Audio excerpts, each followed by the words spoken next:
All right, so let's talk about using will for future plans instead of going to or the present continuous. First off, it's important to avoid saying things like, I will go to the party tonight.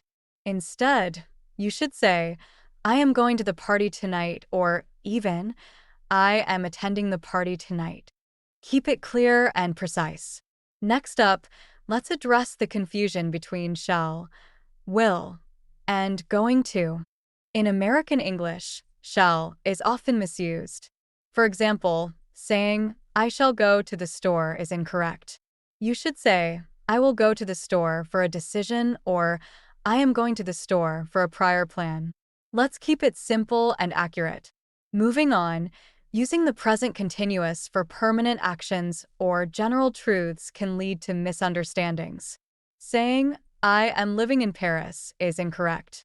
Instead, say, I live in Paris to convey a general truth.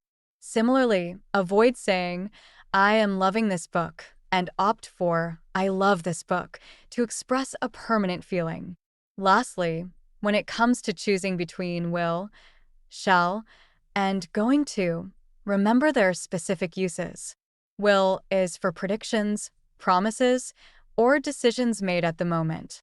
Shall is for suggestions, offers, or future plans, mainly in British English.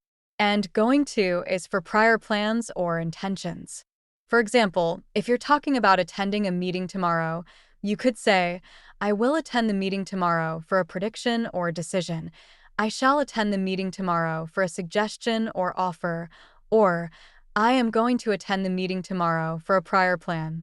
So, there you have it. Keep these tips in mind to communicate your future plans accurately and effectively. Let's nail down those English grammar nuances together.